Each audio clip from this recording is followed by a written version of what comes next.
Alors en 2016, la principale activité, ça a été un état des lieux réalisé par Coordination Sud. L'état des lieux, on vous enverra le lien si vous voulez le consulter. Alors peut-être plusieurs d'entre vous, d'ailleurs, ont été sollicités pour répondre à des questionnaires, au focus group. C'est assez intéressant, ça met vraiment en avant, ça montre à la fois la dimension, enfin l'intégration du genre dans les organisations et aussi dans les projets. Donc c'est une bonne photo qui redit, même s'il y a des progrès, il y a toujours des questions de plafond de verre, et que l'intégration du genre dans les projets est encore assez problématique. Alors, est aussi un des grands objectifs du projet, et ça se confirme au fur et à mesure, et ça s'est vraiment confirmé mardi dernier lors de l'atelier, c'est de créer une communauté d'apprentissage, vraiment de créer un réseau de praticiens et de praticiennes engagés sur les questions de genre. On sent qu'il y a de plus en plus les organisations intègrent ces questions-là, qu'il y a des équipes, des gender teams qui se mettent en place pour porter ces questions auprès de leurs collègues, auprès de leur CA, avec leurs partenaires. Donc vraiment, la question du genre, elle est vivante aujourd'hui dans les organisations, mais force est de constater que les gens sont un peu isolés, même trop souvent isolés, et que aujourd'hui, il y a vraiment... Alors, il y a d'autres plateformes, hein. Il y a la plateforme Genre et Développement qui existe, il y a la commission genre de Coordination Sud, mais il manque un espace aujourd'hui, plus d'échanges de pratiques, d'échanges d'expériences et de renforcement entre pairs. Donc, c'est la vocation de notre espace. Cet espace, donc, c'est vraiment à la fois créer du lien entre vous. C'est aussi pour ça qu'on fait ce webinaire aujourd'hui. Il y a un petit problème de son, visiblement. Alors, attends. Problème de son. Alors, peut-être que... Alors... Est-ce que vous êtes plusieurs à avoir l'impression? Non, apparemment, ça fonctionne pour certaines personnes. Voilà. On va continuer. Bon, on continue. Dites-nous, pas pour moi, d'accord, donc bon, pas de souci. Bon, Laurent, je ne sais pas, sinon tu viens avec nous. La deuxième chose aussi, donc en effet, c'est de vous offrir un espace d'échange de pratiques. C'est aussi un espace, donc c'est bien de se rencontrer, mais c'est aussi bien de produire ensemble. L'idée, c'est que au-delà des groupes, des rencontres qui pourrait y avoir, c'est que ces groupes aussi produisent et diffusent et partagent des expériences, des repères utiles à d'autres acteurs. On est vraiment dans une logique d'échange et aussi de diffusion. Ça, c'est très important.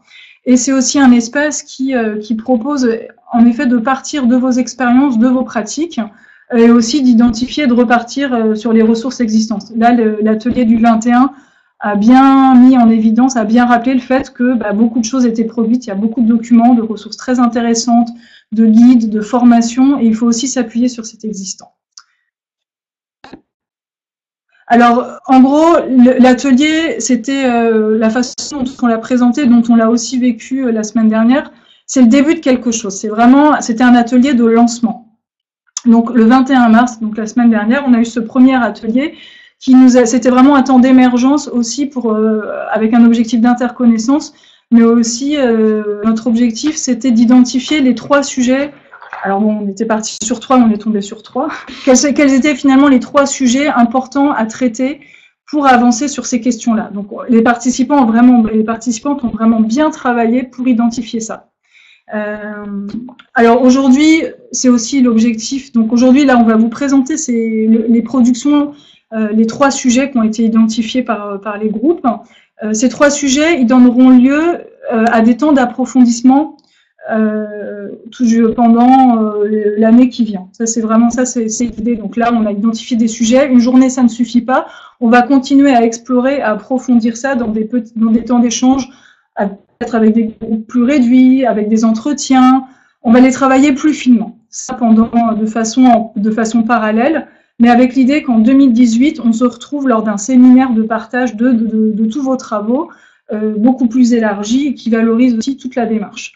Donc, on va vraiment produire aussi les productions. Évidemment, ça sera restitué sur un temps final, mais au fil de l'eau, au fur et à mesure, on partagera toutes les productions et ce qui seront aussi accessibles. Alors, alors qui a participé à l'atelier du 21 mars? Je pense que c'est une question qui vous intéresse largement. On était quand même assez nombreux. On était combien de personnes? 29, c'est ça? Voilà, on était 29, une petite trentaine, voilà, une petite trentaine. Alors parfois certains sont venus à plusieurs. On avait combien d'organisations? 29 personnes, et on avait une bonne vingtaine d'organisations, certains étant venus à 2, et on avait quatre hommes inscrits, voilà, dont un qui n'est pas venu, mais on compte quand même. Là, cette petite photo aussi, elle vous montre qu'on était dans une diversité. Pour nous, la dimension pluri-acteur de ce groupe, elle est très très importante aussi, parce que c'est aussi un point d'attention, un point de vigilance à ne pas rester dans l'entre-soi et à vraiment faire en sorte que cet atelier réunisse différentes familles d'acteurs, que ça soit aussi la richesse des expériences aussi se construit en tout cas avec la diversité des participants.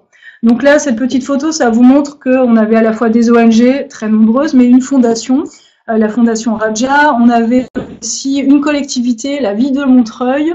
On avait aussi des réseaux.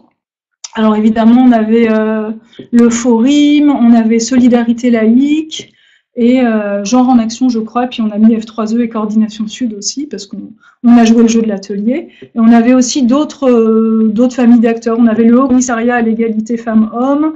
On avait aussi EGAE, qui est un bureau d'études très impliqué dans les appuis. Donc c'était une belle variété aussi, et c'est quelque chose qui pour nous est précieux. Donc voilà, maintenant c'est à vous de nous dire dans les chats, pour vous, le genre prend quelle place dans votre travail au quotidien? Est-ce que c'est quelque chose vraiment essentiel ou plutôt quelque chose à côté du travail vraiment jour à jour? Donc n'hésitez pas à partager voilà, ça dans les petites fenêtres chat, comme ça nous pouvons se connaître un peu mieux. Ici, on va vous montrer un petit témoignage d'une participante. Ce que j'ai aimé de la journée, c'est de rencontrer d'autres représentants et représentantes d'organisations qui travaillent comme nous sur le développement, évidemment, mais aussi sur la question des inégalités des genres et trouver la complicité, me trouver moins seule, trouver d'autres questionnements nouveaux et aussi trouver des alliés. Voilà, j'ai adoré. Merci. Voilà, donc à date, quartier du Nid. Ensuite, il y avait un exercice de photolangage. Donc, Armelle va nous expliquer un peu plus en quoi cette activité s'agissait. Nous avions demandé aux participants et aux participantes de l'atelier du 21 mars de venir avec une image et de nous expliquer en quoi cette image représentait les enjeux de genre pour eux et pour elles. Et du coup, on a eu des images très, très diversifiées qui recouvraient vraiment tous les niveaux que questionnent les enjeux de genre, aussi bien le niveau individuel que le niveau organisationnel et que le niveau plus généralement sociétal. Là, on va vous passer une petite vidéo qui résume un petit peu et puis donne quelques exemples des images.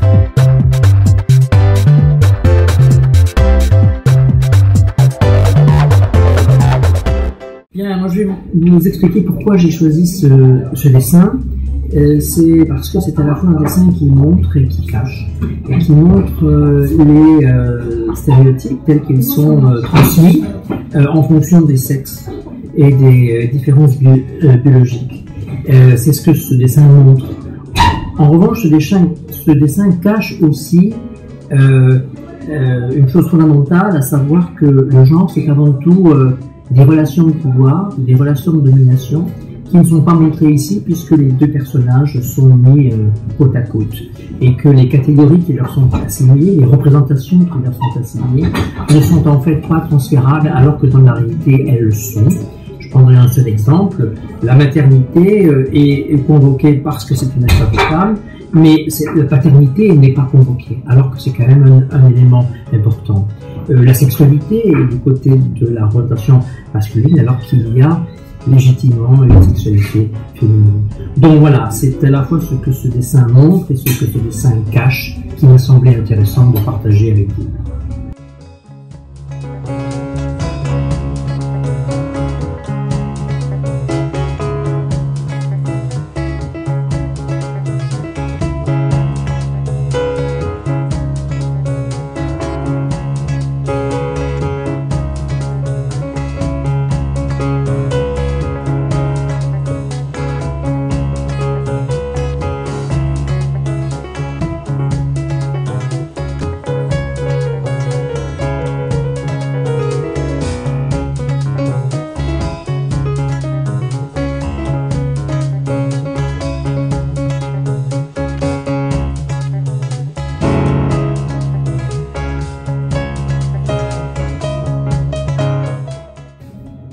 j'ai choisi cette image parce que je trouve qu'en France, on a tendance à considérer toujours le genre au prisme de l'égalité femmes-hommes, alors que voilà, il y a un ensemble de problématiques importantes à prendre en compte, au-delà de l'égalité femmes-hommes, la diversité des sexualités, de l'identité de genre.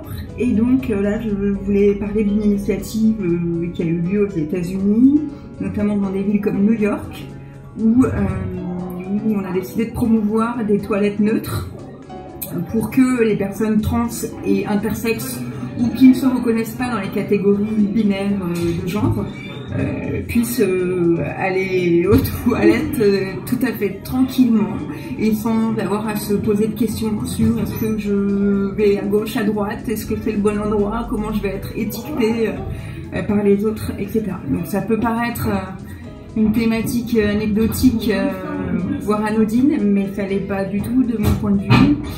Et voilà, je ne sais pas si cette toilette neutre existe beaucoup dans les organisations françaises, mais je pense qu'on devrait se poser la question et pourquoi pas en tirer quelques idées pour nos propres associations, ONG, collectivités locales.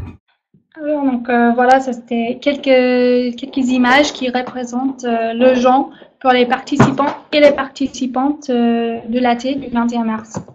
Donc maintenant, on a la chance d'avoir Delphine Vincenot, doctorate et chargée de mission du F3E avec nous, qui va parler un peu plus concrètement sur ce que accompagner signifie, des repères et des questions. Donc je lui laisse la parole.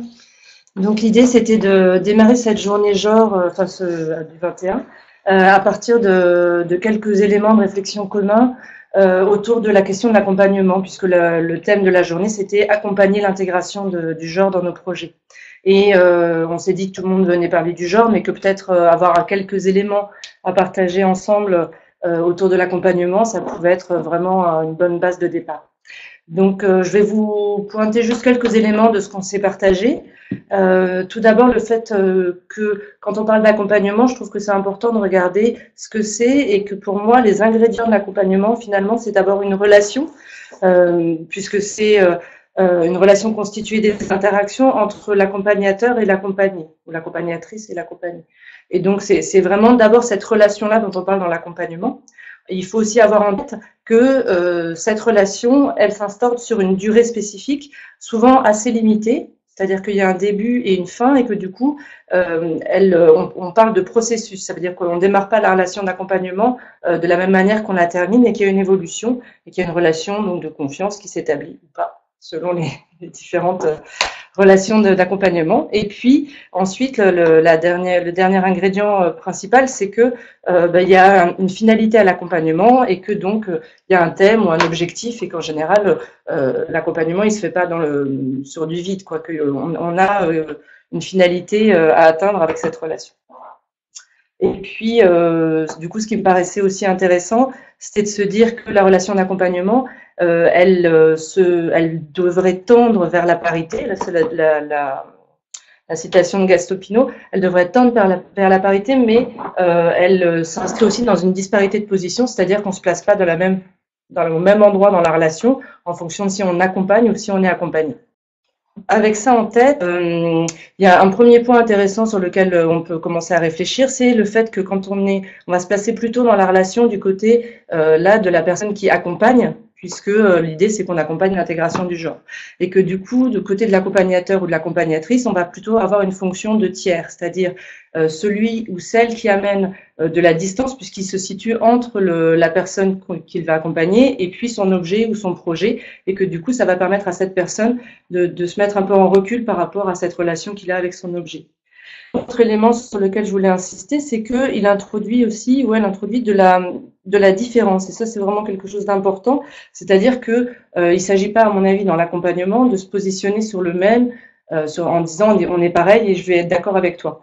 L'intérêt, c'est d'être en altérité et donc de montrer comment le fait d'être différent va permettre à l'autre de mieux saisir les contours de ce qu'il porte comme projet, mieux saisir comment il réfléchit. Et le fait qu'on ne réfléchisse pas de la même manière, ça permet justement de mieux se comprendre. il y a une phrase que j'aime bien qui dit « Si tu connais que ta culture, alors tu ne connais aucune culture ». C'est-à-dire qu'on apprend à se connaître parce qu'on est en confrontation avec le monde et que c'est comme ça qu'on voit qu'on peut être au monde. Voilà. Alors, je ne vais pas faire tous les points, mais je vous fais des petits focus. La présentation, donc, elle avait un peu ces 4 grands thèmes, faire fonction de tiers, s'interroger soi sur l'autre, un point aussi sur la finalité de l'accompagnement, et puis un point vraiment sur l'autre qui c'est pour nous. Dans la partie s'interroger soi sur l'autre, je pointerai cet élément qui tourne autour des modèles implicites qu'on porte et que je trouve important quand on va se mettre en situation d'accompagner quelqu'un, c'est-à-dire s'interroger dès le départ et puis tout au long sur le fait qu'on a des modèles implicites, c'est-à-dire qu'on a des représentations, ce qui est la base du fonctionnement humain. On construit son monde à partir de représentations et les choses s'organisent pour nous dans une logique spécifique parce qu'elles prennent sens ou forme à travers nos représentations. On a forcément des représentations qui sont ni bien ni mal, mais qui existent et qui influencent nos pratiques. Et ce qui est intéressant en amont des relations d'accompagnement, c'est vraiment de se dire, bon, bah, quelles sont mes représentations de telle personne, quel modèle j'ai qui va faire que je vais me comporter de telle ou telle manière, et sur la question du genre, c'est d'autant plus présent. Voilà, et que ça s'interroge tout au long de la relation d'accompagnement. Autre grande question quand on parle d'accompagnement, c'est finalement cette histoire de la finalité de l'accompagnement. Est-ce qu'il y a un bon accompagnement? Et donc, dans cette idée-là, moi, j'avais envie de mettre en avant le fait qu'il n'y a pas de normes en matière d'accompagnement et qu'on va se poser la question finalement de qu'est-ce qu'on cherche en accompagnant cette personne. Est-ce qu'on cherche le fait que cette personne intègre une certaine façon de faire ou de penser, donc souvent à ce moment-là, on va proposer ou la convaincre de mettre en place des solutions déjà établies. Est-ce qu'on cherche à faire émerger chez la personne des connaissances déjà là, mais dont elle n'aurait pas conscience, donc on va faire advenir un déjà là, ou bien est-ce qu'on va vouloir coélaborer avec elle une nouvelle façon de faire ou de penser issue des 2 parcours. Du coup, il y a souvent ces 3 grandes familles d'objectifs, de finalités. Moi, ce qui me paraît intéressant, c'est quelle que soit la finalité de l'accompagnement, et ça varie un peu d'un accompagnement à l'autre, d'un temps de l'accompagnement à l'autre, c'est de sortir un peu de cette relation, d'être vigilant dans la relation d'accompagnement, à savoir qu'on reproduit assez vite cette relation classique de celui qui sait envers celui qui ne saurait pas, parce que c'est une relation qu'on a dans la scolarité classique, et que même les apprenants mettent eux-mêmes la personne qui accompagne dans cette position de sachant, et que du coup ça empêche souvent de partager ce qu'on connaît et d'élaborer ensemble. Et du coup, pour filer un peu cette métaphore de la culture, non, je vous ai déjà fait un premier point, je vous propose cette définition de la culture qui invite pour moi à la collaboration, avec l'idée que ma culture, ce serait la somme des solutions que j'ai trouvées pour faire face aux défis auxquels mon environnement me confronte. Et que la culture de l'autre, du coup, c'est la somme des solutions que cette personne, qui est donc différente de moi puisqu'elle a un environnement différent, a trouvé pour faire face aux défis auxquels moi, j'ai pas encore été confrontée. Et que du coup, quand on est en accompagnement, on peut, comme ça, avec cette définition de la culture de l'un et de l'autre, se rendre compte qu'on a intérêt à partager nos solutions face à des défis qu'on pourrait avoir à rencontrer l'un ou l'autre. Voilà, et puis le dernier point que je voulais partager avec vous, c'était quelque chose autour de l'autre et du fait qu'il est à la fois, comme je vous ai dit, l'altérité, ça permet de prendre conscience du monde qui nous entoure et donc de soi. Et on voit bien que le bébé, il se confronte à sa mère et c'est comme ça qu'il apprend un peu les contours de ce qu'il est, que les enfants, ils se confrontent à leurs camarades de classe, aux règles de vie, etc. Donc l'altérité, ce qui est différent, me renvoie à moi, ma façon de m'organiser. Mais l'autre me renvoie aussi quelque chose de très déstabilisant, puisqu'il me renvoie une autre façon de faire. Et donc, il vient mettre en danger la façon dont j'organise mon monde, la façon dont je me suis construit un sens et une logique. Et du coup, on a tendance, je pense que vous l'avez déjà vu quand les gens voyagent, ils rentrent de voyage, ils disent, tu sais pas comment ils font des trucs, cette chose-là, ils la font, mais n'importe comment, ça n'a aucun sens. C'est-à-dire qu'on a tendance, pour se protéger du non-sens que m'amène l'autre, à penser qu'il a un comportement illogique. Or, l'autre, c'est aussi mon semblable. Et comme moi, je pense que j'ai une logique d'action et que mes actions sont sensées, je peux partir du principe que les actions de l'autre sont sensées.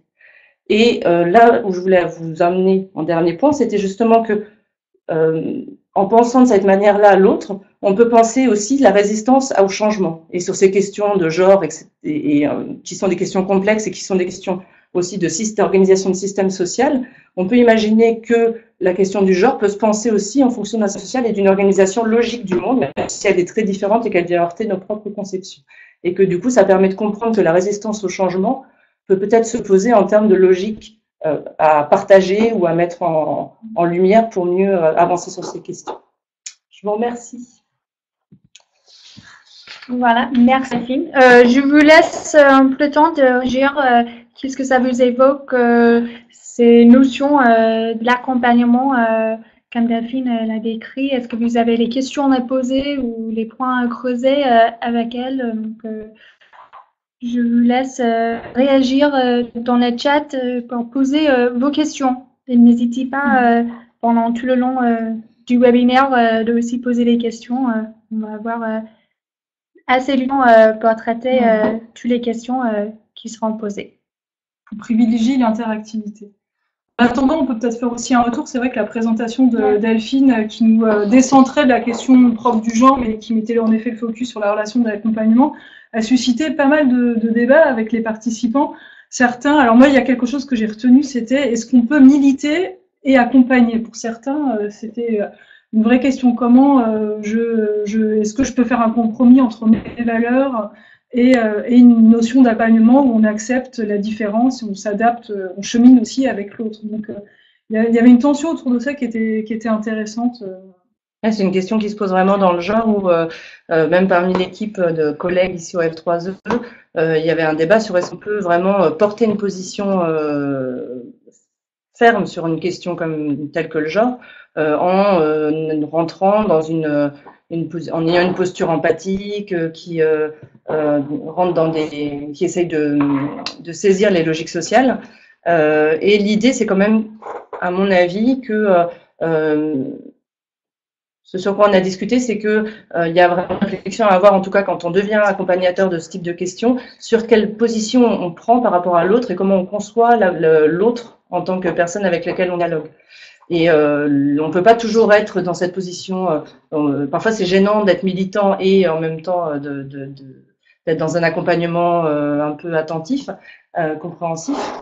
Mais il y a vraiment, en tout cas, une réflexion à avoir sur quelle place on donne à la personne, au sujet, en tant qu'interlocuteur.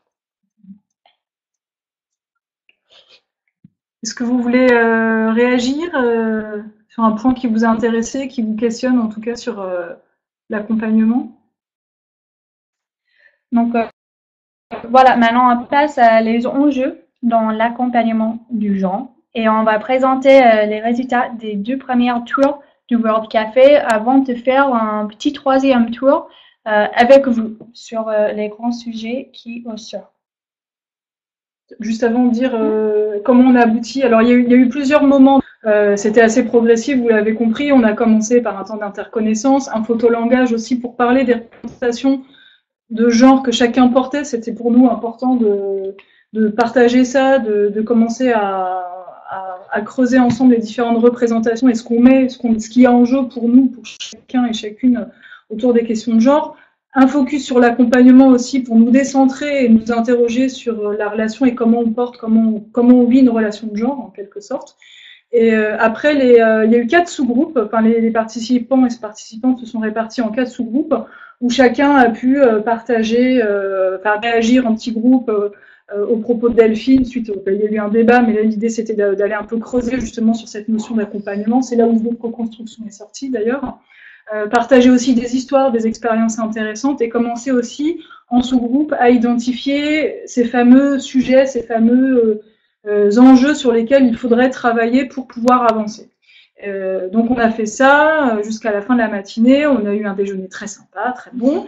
On s'est retrouvés après le déjeuner et là tous les groupes ont pu partager les posters. Enfin, on a eu une balade de posters où on a présenté, chaque groupe a pu présenter le fruit de ses réflexions et on a eu tout un temps avec l'aide de Yveline Nicolas qui est avec nous sur le webinaire et d'Elisabeth Hoffman de Genre en Action qui justement nous accompagne dans cette démarche pour essayer collectivement, ça c'était important pour nous, d'identifier les 3 sujets clés. On avait quelques idées avant, mais l'idée c'était vraiment partir du groupe sur quels sont les 3 sujets. Donc les discussions c'est assez vite, en tout cas entre nous, c'est assez vite mis d'accord sur trois sujets qui ont justement été les thèmes après traités dans les 3 World Café. Donc c'est ça aujourd'hui qu'on vous présente. Donc c'est les trois thèmes qu'on a envie de travailler par la suite, qu'on va vous présenter aujourd'hui. Voilà, pour que vous ayez une idée un peu de la démarche. Très bien. Donc le premier sujet qui s'est ressorti, c'était plus au niveau individuel. Donc c'est questionner et trouver la bonne relation. Donc, d'abord, l'accompagnateur-accompagnatrice doit savoir comment se positionner en tant que formateur-trice pour pouvoir provoquer le passage du spectateur-trice à actrice. Donc, il ou elle doit prendre en compte l'influence de ses perceptions individuelles sur les messages.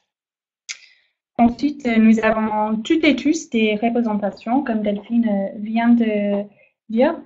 Donc, alors, il faut se mettre au clair et analyser ses propres représentations et mentalités avant de pouvoir convaincre, accompagner et dialoguer.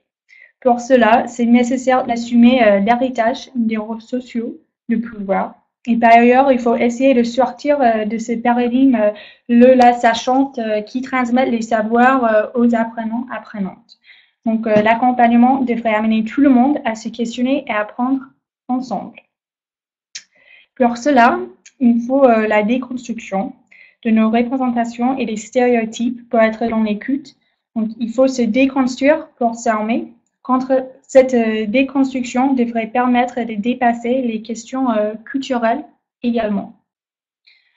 Donc, ce groupe a proposé plusieurs petits formats pour avancer ce travail ensemble. Donc, l'idée, c'est de créer un espace safe, entre guillemets, confidentiel, dans lesquels les personnes peuvent partager et témoigner. Donc, parfois, ces expériences pourraient être partagées seulement en binôme afin de se protéger. L'objectif est de créer un réseau de solidarité et de cultiver la confiance. À travers l'échange, le groupe va nourrir et entretenir une posture réflexive. Et certaines proposent des groupes de rôle, même non mixtes, pour pouvoir mieux partager ces expériences et ces vécus. Par contre, d'autres proposent de s'ouvrir aux réticences et d'avis divers, parfois afin d'éviter. Le deuxième aspect, le format, c'est l'expérimentation des outils existantes. Donc, ce groupe de travail peut expérimenter avec les outils, repérer, les adapter à l'interaction du genre. Puis ensuite, les expérimentations pourraient être partagées à travers les exercices d'écriture libre et partage d'expériences afin de chaque expérimentation, afin de créer un livrable avec des petites fiches d'outils sur les expérimentations. On verra plus tard un peu sur les productions possibles de tout ce fruit de travail des ateliers et les espaces multi-acteurs.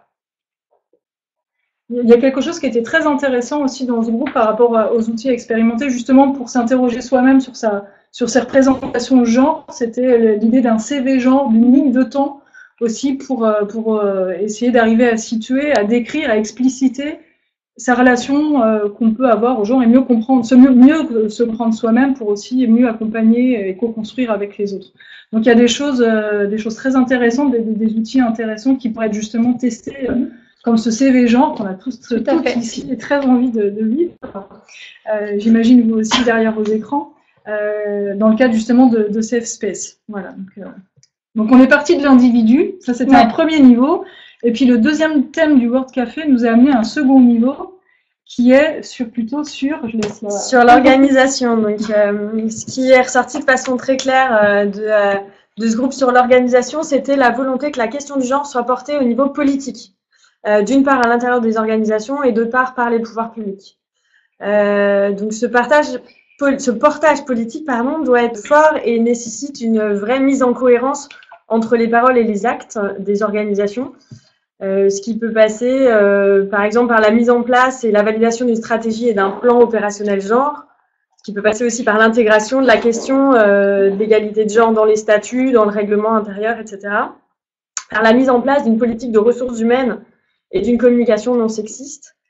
Mais ça peut aussi, par exemple, passer par le fait de laisser la parole autant aux administratrices qu'aux administrateurs quand il s'agit de prise de parole en public ou auprès des partenaires. On a eu plusieurs témoignages d'expérience où il y avait une parité dans les postes de direction entre des directrices et des directeurs, mais par contre, quand on allait analyser plus finement qui était responsable de quoi, le poids était beaucoup plus important donné aux hommes qu'aux femmes. Et donc, pour arriver à cette organisation idéale qui est en cohérence entre ses paroles, ses actes et qui porte politiquement le genre, les questions de genre, il faut que la question soit appropriée vraiment à tous les niveaux de l'organisation. Et donc, la première étape qui a été identifiée par les participants et les participantes de la table était celle du diagnostic ou de l'autodiagnostic ou encore du diagnostic établi par les pairs. L'idée est vraiment de faire une cartographie sociale de l'organisation pour questionner les rapports de pouvoir et pas seulement les postes, identifier où se prennent les décisions, quels sont les projets financés et est-ce qu'ils incluent l'égalité de genre, comment le CA est élu, etc. Et donc cette analyse doit aussi pouvoir être actualisée tous les 3 ou 4 ans pour constater les évolutions dans le bon sens ou dans le mauvais sens. De nombreuses personnes ont également insisté sur la nécessité d'être outillées pour pouvoir former les membres de leur structure. Que ce soit leur conseil d'administration, leurs collègues, leurs responsables RH, leurs institutions représentatives du personnel aussi, CE, CHSCT, délégués du personnel, etc. Il y a plusieurs façons de faire qui ont été proposées. Ça pouvait être la création de modules de formation de formateurs et de formatrices par métier, avoir un module pour former, comment former son conseil d'administration, comment former son responsable RH, etc. Il y avait également une proposition de faire de la peer review et de la résolution de problèmes croisés entre les organisations, du partage d'expériences évidemment, et puis des interviews filmées. Les participants et participantes ont également souligné la nécessité que la structure dégage des fonds dédiés à la question de l'égalité de genre, histoire que cette question ne soit pas la 5e roue du carrosse, on va dire. Elle va bénéficier de financement pour libérer du temps de travail sur le sujet, pour mener des actions, pour créer des outils argumentaires à tous les niveaux, etc. Les organisations doivent également intégrer la budgétisation sensible au genre. Ça a été une insistance sur le sujet par plusieurs participants et participantes. Et enfin, pour éviter les effets d'annonce qui sont peu suivis d'actions concrètes, les participants et participantes ont souligné l'importance d'un suivi à mettre en place. Un suivi qui ne devait pas seulement concerner les résultats des actions, mais aussi, voire surtout, regarder les moyens mis en œuvre par la structure, notamment sur le temps de travail ou les financements. En ce qui concerne les ressources existantes, ce qui a été listé essentiellement, il y a beaucoup de ressources qui ont été listées. Et ce que les personnes attendaient, c'était vraiment qu'elles soient regroupées en un même endroit, qu'ils soient facilement identifiées et surtout qu'elles soient catégorisées, à la fois au niveau, à quoi ces ressources vont servir et quel est le niveau d'avancement entre guillemets sur le genre dont on a besoin pour s'approprier ces ressources. Et autrement, il y avait un fort souhait de mise en réseau avec diffusion des adresses mail des uns des unes des autres et puis un souhait de veille partagée sur le sujet. Il y avait quelque chose aussi de très intéressant qui est ressorti, c'est qu'au sein des organisations, pour vraiment porter le genre et en faire des dynamiques, il y a ces fameuses gender teams qui existent aussi et qu'on voit, par exemple, l'Expertise France, dans le cadre d'un atelier, nous a partagé justement ce que l'équipe, plusieurs personnes de l'équipe étaient en train de mettre en place. Donc, ils ont bénéficié d'une formation pour se renforcer sur le genre et ils s'étaient dit, on va faire appel à la formatrice pour former le CA. Et la formatrice leur a dit non, c'est à vous de porter ça, c'est à vous d'animer ces temps. Et donc, il y a plusieurs personnes de l'équipe d'Experts France, donc des chargés de mission, qui ont qui ont animé une matinée de sensibilisation avec la direction, les différents responsables de service, Et ça, on voit ça aussi au sein de l'AFD, en tout cas, on voit à la fois chez des bailleurs, mais aussi dans différentes ONG, ce genre d'initiatives qu'on trouve aussi intéressantes, peut-être à capitaliser, à échanger, pour, aussi qui peuvent être des solutions de réponse.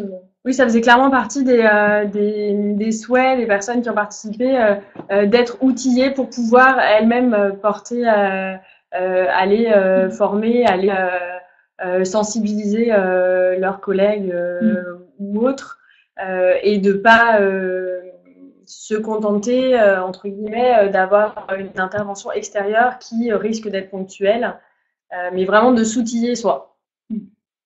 Donc à plusieurs, on est plus fort. De là, on est passé à une échelle un peu supérieure, à le côté avec le partenariat et comment accompagner et justement co-construire une démarche genre avec ses partenaires. Donc en effet, comme ça a été dit, on a laissé tomber le terme d'accompagnement. On se reconnaissait plus, enfin les membres de ce groupe World Café se reconnaissent plus dans la notion de co-construction. Alors, ce qui a été dit, c'est que la phase amont, bien poser les bases, c'était vraiment essentiel. Donc, les premières idées qui sont sorties étaient de bien tenir compte de l'environnement dans lequel se situent le ou les partenaires, de bien voir aussi est-ce que ces questions de genre répondent à une demande ou pas. Donc, vraiment considérer là où se situe le partenaire, comment lui-même il vit aussi ces questions. Et vraiment être dans une approche très progressive pour aborder ça. L'idée aussi, il y avait une idée aussi intéressante qui était sortie, c'était d'établir, alors ça peut être par pays, des cartographies de personnes ressources sur ces questions de genre qu'on pourrait mobiliser justement pour aborder ces questions et les discuter avec des partenaires. Plutôt d'être dans une relation, on va dire frontale, ça serait d'aller justement avoir des stratégies d'alliance et d'aller mobiliser des personnes qui connaissent aussi localement la façon dont on problématise, dont on aborde ces questions. Donc la question des cartographies et des personnes ressources était très intéressante. Il y a quelque chose aussi qui a été mis en avant et plusieurs membres autour de la table ont des expériences très intéressantes sur ce sujet. C'est comment on arrive à définir des valeurs partagées avec ses partenaires. Comment on se met d'accord, comment on partage ces représentations, comment on peut ne pas être d'accord, c'est possible aussi. Mais quel est le minimum, quel est le consensus, alors dans un sens positif, pas consensus mou, mais ce sur quoi on se met d'accord pour avancer, qu'est-ce qu'on partage comme vision et là où on est d'accord. On peut être différent, mais on est aussi d'accord sur des éléments fondamentaux. Donc ces discussions autour des valeurs, elles sont essentielles et elles permettent aussi de mieux gérer différents compromis qui sont aussi nécessaires, qui parfois peuvent être douloureux, mais qui sont, s'ils se basent sur un socle de valeurs partagées, peuvent mieux se vivre. Donc la question de bien poser les bases était aussi essentielle. La deuxième chose, c'est après comment on avance. Là, alors on sentait que dans le groupe il y avait différentes visions. Il y en avait qui disaient oui, mais bon, si mon partenaire n'est pas d'accord, si le partenaire potentiel n'est pas d'accord, on ne travaillera pas avec lui. D'autres disaient oui, on peut peut-être y aller en mode sous-marin, ça c'était intéressant, à savoir on aborde ces sujets mais de façon détournée entre guillemets, c'est-à-dire qu'on va animer par exemple un atelier sur la santé. Et à travers cet atelier sur la santé, on va pouvoir en effet parler on va pouvoir parler en effet des questions de sexualité, voilà. Donc, il y a des façons de faire aussi qui permettent un peu de détourner les sujets. Merci Albin sur le lien que tu viens de nous envoyer, des personnes ressources à identifier, voir le réseau des observateurs de l'égalité de genre en action. Merci, c'est vraiment important. Et ça vient justement compléter des travaux de cartographie que Expertise France nous en a parlé, l'AFD aussi, on a d'autres ONG aussi travaillent là-dessus. Et il y a un vrai besoin, on en parlera tout à l'heure, de mutualiser et de travailler sur une complémentarité de ces différents outils cartographiques. Merci, ça c'est un point très important. Merci pour cet apport. Une chose aussi qui a été dite, aussi, alors pour convaincre d'autres, c'est de voir en quoi cette approche genre, qu'est-ce qu'elle vient changer, qu'est-ce qu'elle apporte. Et ça serait très intéressant, c'était une suggestion du groupe, de pouvoir aussi documenter la façon dont comment on se représentait le genre, les questions de genre au début, et puis progressivement, qu'est-ce qu'elles ont apporté, qu'est-ce qu'elles ont ouvert comme piste de réflexion, en quoi elles nous ont enrichi, et ça serait des témoignages très intéressants pour partager et pour aussi convaincre, entre guillemets, et en tout cas sensibiliser d'autres partenaires. Donc vraiment avoir ce souci aussi sur qu'est-ce que le genre, l'intégration de l'approche genre peut apporter. Et puis ça, c'était aussi, alors un peu plus général aussi, mais finalement, l'intégration du genre, ça, évidemment, ça change les partenaires, mais ça nous change aussi. Donc, comment parler de genre? Ça nous bouscule, c'est sûr, mais entre partenaires, mais ça nous réunit aussi. Donc, il y a du mouvement. Merci Bérangère, au revoir, et puis à très bientôt. Voilà, on est interactif. Voilà ce qui s'est dit, donc pas mal de réflexions, des pistes intéressantes. Ce qui s'est dit au niveau des productions, ça serait la création d'un centre de ressources de bonnes pratiques. Il y a beaucoup d'expériences. Il y a déjà, on l'a dit, il y a des cartographies, il y a des choses qui existent, mais il y a beaucoup d'expériences en cours qui seraient intéressantes de suivre, de partager chemin faisant, et aussi des expériences à capitaliser. Donc on a bien senti qu'au sein du groupe, il y avait vraiment des richesses très intéressantes.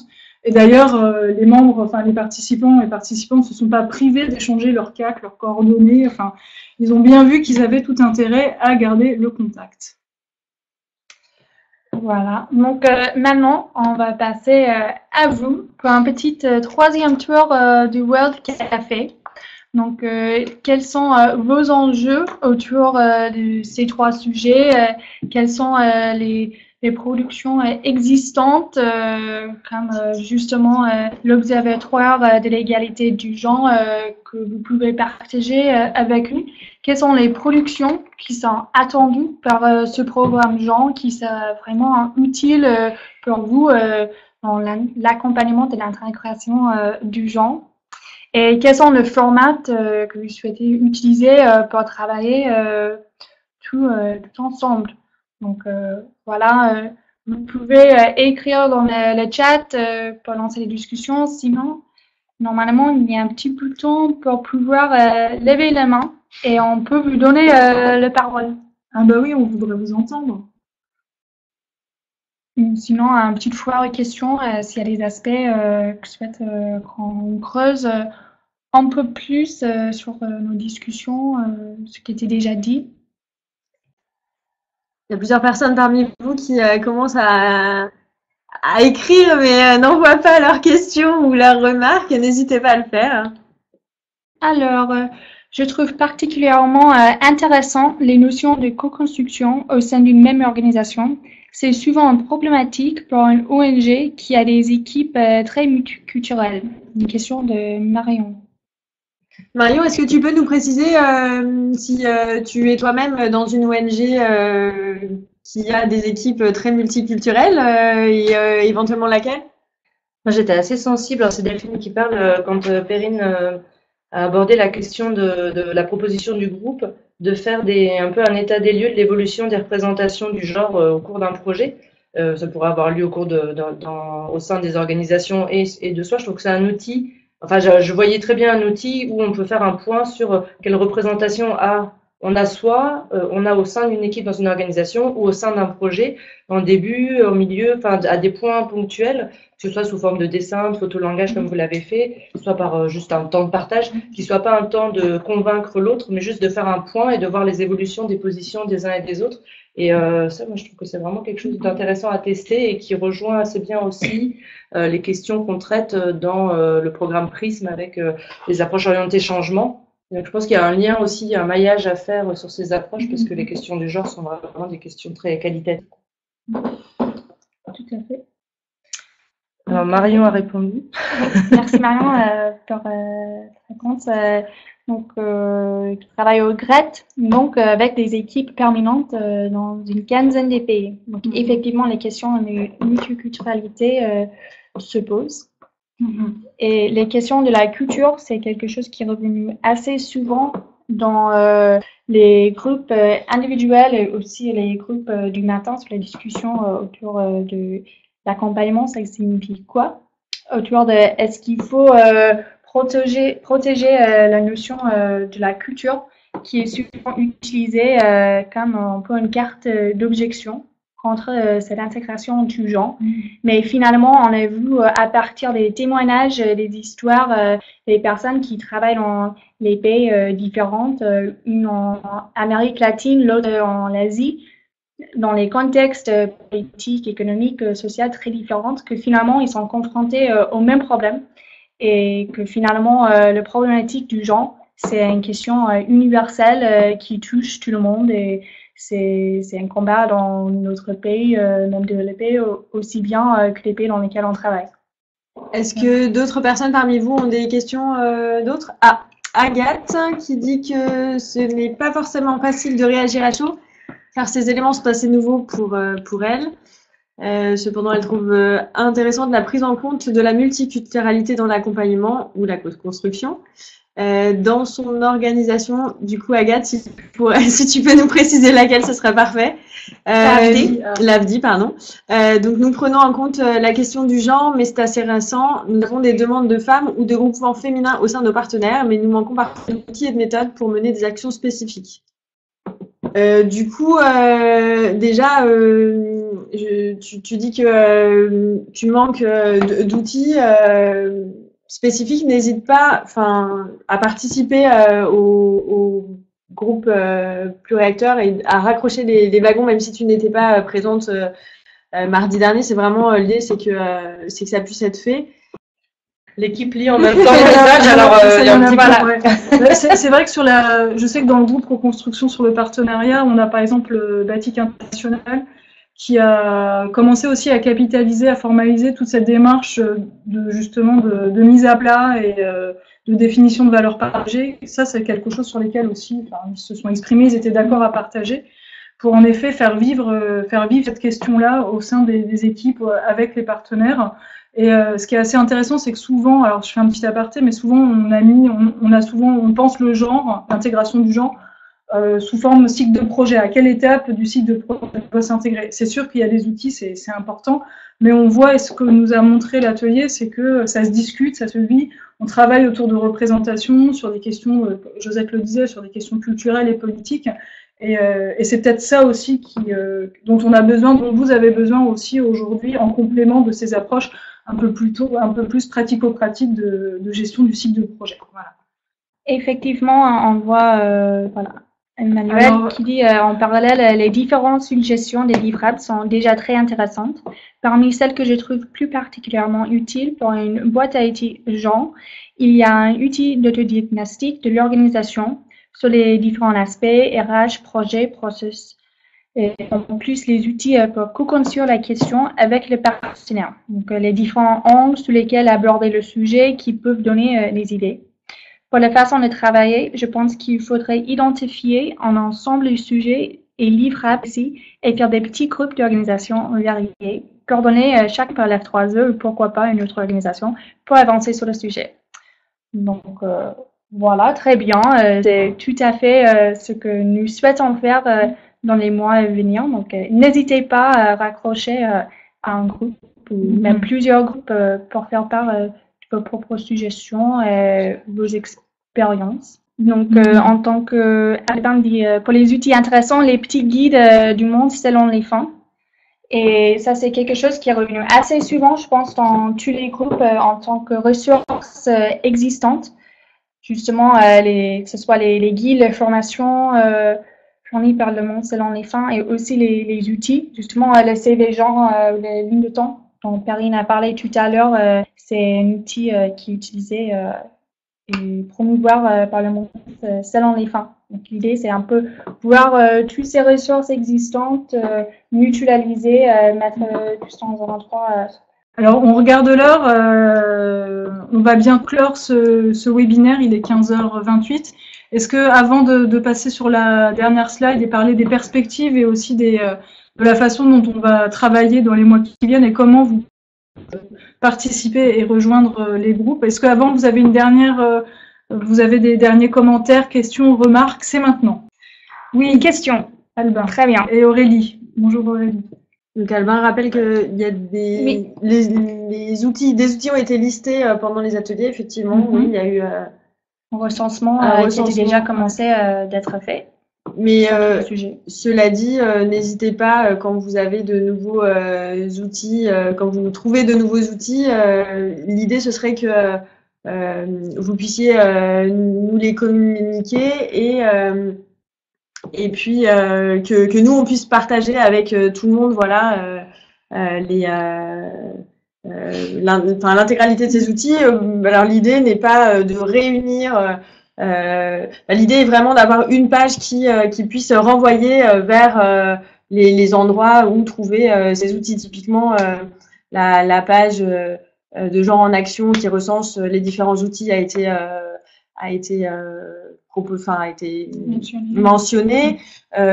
Celle d'adéquation également. Voilà, l'idée ce serait vraiment de faire une petite présentation de chaque outil, à quoi il peut servir, à quel moment, comment. C'est ça qui a été proposé dans certains des groupes. Bonjour Anne, donc on dit qu'il y a un certain nombre d'outils qui étaient rassemblés sur le centre de ressources de la plateforme ELSA sur les thématiques genre. Donc très bien, on va rajouter ça à notre liste. Parfait. N'hésitez pas, s'il y a des doublons, on va faire les tri après. Et n'hésitez pas à nous par mail à nous envoyer aussi ce que vous trouvez à l'occasion. Vous n'êtes pas obligé de tout dire là tout de suite maintenant. N'hésitez pas à y revenir par la suite. Alors, Yveline est en train d'écrire quelque chose. Yveline, évidemment, qui a énormément contribué à la plateforme Genre en Action et adéquation, évidemment. Bah, très bien, ouais. Donc, adéquation recense les outils téléchargeables, évidemment. Bah, ce qui ressort, c'est qu'on sent qu'il y a quand même beaucoup de choses. Enfin, on l'a dit, c'est vrai qu'on était quand on a lancé ce programme avec Coordination Sud, on est parti du constat qu'il y avait beaucoup de ressources. Et qu'il fallait pas être redondant et travailler des nouveaux sujets. Et peut-être aussi d'offrir des espaces pour travailler un peu différemment. Là, ce qui est ressorti aussi des ateliers, et ce qui ressort aussi de nos discussions, c'est qu'il y a besoin peut-être de rendre visible et de réunir dans un même endroit. C'est un gros travail, il faut le reconnaître. Mais au moins de réunir, de lister l'existant, même s'il existe, il n'est pas forcément visible et il est morcelé. Donc, il y a un vrai enjeu aussi pour nous tous et nous toutes à avoir un meilleur panorama, une vision d'ensemble de l'existant. Voilà. Donc, on voulait conclure sur donc pour parler des perspectives, des suites. Alors déjà rappeler aussi quels sont nos principes de travail, aussi la façon dont on a envie de continuer. Exactement. Merci Albin. C'est vrai que on va pas faire un travail de documentaliste. Enfin, il faut le faire, mais surtout, ce qui nous intéresse et ce qui vous motive vous aussi, c'est de pouvoir vous rencontrer, de partager des expériences, comme tu viens de l'écrire. Et donc pour nous, c'est un principe de travail aussi pour les futures rencontres, les futurs ateliers. Donc évidemment, on l'a bien dit, parler des questions de genre, parler de soi, c'est s'exposer. Donc les safe space, on a bien aimé. Oui, mais voilà. La question de la bienveillance et de la solidarité, de l'entraide, du partage sont pour nous des choses très, très importantes. Donc évidemment, ça sera un peu l'état d'esprit de ces groupes. L'idée aussi, c'est pas de valoriser que les super expériences bien réussies. On peut aussi venir parler de quelque chose qu'on pensait qui allait marcher, mais qui s'est pas bien passé. On a eu aussi dans des groupes des histoires très, très, enfin parfois dures, il faut le dire, mais aussi des histoires dont on tire des enseignements très importants. On a eu des histoires où par exemple on a renforcé une femme à prendre des fonctions politiques dans son quartier. Et ben ça s'est traduit, ça s'est mal passé avec son mari. Donc, et ça a été très choquant et ça a beaucoup interpellé aussi les porteurs de projets. Donc voilà, c'est une histoire qui peut être dure, mais qui aussi nous rappelle qu'on travaille sur des relations sociales, sur des relations de pouvoir et que parfois on touche des choses très sensibles. Un troisième principe, c'est évidemment, on l'a dit, on l'a redit, on le répète, c'est de partir de vos expériences, de vos savoir-faire. Une richesse, et c'est ça aussi, c'est le partager qui le rend vivant. Voilà, donc il y a un travail d'adaptation, chacun a une façon de faire, et c'est ça aussi qui est aussi intéressant. Vous n'avez pas toutes les organisations ne font pas exactement du partenariat, ne vivent pas leur relation partenariale de la même façon. Cette diversité, il faut la valoriser, donc ça fait aussi partie des principes. Garder un esprit d'innovation. L'idée, c'est aussi dans ces groupes aussi de venir se former, peut-être de tester le CV genre, et pourquoi pas de le proposer à ses équipes ou à ses partenaires. Donc on teste. L'idée, ce qu'on aimerait en tout cas vous proposer, c'est vous appreniez, mais vous appreniez aussi par la pratique, en sortant de là avec l'idée de tester des choses dans vos organisations avec vos partenaires. Et donc, évidemment, ça fait ça fait écho au prochain point, donc c'est d'apprendre de sa pratique. Ça nous paraît aussi très important. Et dernier point qui est aussi important, c'est que tout ce travail, toute cette dynamique qu'on va pouvoir avoir ensemble au sein des groupes, elle est aussi directement utile pour vous, mais il y a aussi d'autres personnes qui pourraient en bénéficier. La question de la diffusion, pour vous en interne, auprès de vos partenaires et aussi plus largement dans le secteur, elle est aussi très, très essentielle pour nous. Voilà un peu les principes, en tout cas, pour lesquels comment on veut mener, en tout cas, ces ateliers. Alors de façon de façon très opérationnelle. Donc là, vous comprendrez que ce travail est tout frais, cette réflexion est toute fraîche, ça a juste une semaine. Donc là, pour nous, les prochaines échéances d'ici la fin avril, c'est de poser un peu les choses, de se donner une feuille de route pour chacun des thématiques et de revenir vers vous fin avril en vous proposant une prochaine échéance. Alors bon, un petit scoop, a priori, ça sera sans doute la prochaine rencontre aura certainement lieu en juin. On n'a pas envie de trop tarder et on aurait des rencontres une échéance environ tous les 2 mois. Voilà, aussi pour travailler en parallèle ces différents sujets. Bon, vous voyez bien que chacun des sujets a quand même aura sa propre feuille de route, a ses enjeux particuliers aussi. Donc voilà, c'est toute cette diversité qu'il faut trouver. Donc un beau travail d'orchestration pour nous. Donc évidemment, vous serez tenus informés en avril pour la suite des événements. Et puis on a très envie de vous voir en physique. Évidemment, en présentiel. Un petit mot. Je tiens à ajouter que le 4 et 5 mai prochain, il y aura les premières journées du réseau F3E et il y aura un atelier le 5 mai au matin consacré à la question du genre, justement. Donc, si vous êtes intéressés, n'hésitez pas à venir. Nous vous ferons évidemment parvenir toutes les informations nécessaires pour vous y rendre. Voilà, il y aura un super atelier. Voilà le site avec toutes les infos pour la journée. Vous pouvez regarder le programme et inscrivez-vous. Oui. Donc, merci à toutes et à tous pour être avec nous cet après-midi pour notre première petite expérimentation du webinaire. Et surtout, un immense merci à Josette qui ne s'est pas présentée, qu'on n'a pas présenté au début, mais c'est grâce à elle si ce webinaire a pu exister. Jusqu'à la dernière minute, voilà, ça a été chaud, mais on l'a bien vécu. J'espère que ça vous a plu aussi. Merci pour vos retours, parce que bon, voilà, on teste aussi. On a dit qu'on innovait. Voilà. À très bientôt. Merci à bientôt. Au revoir.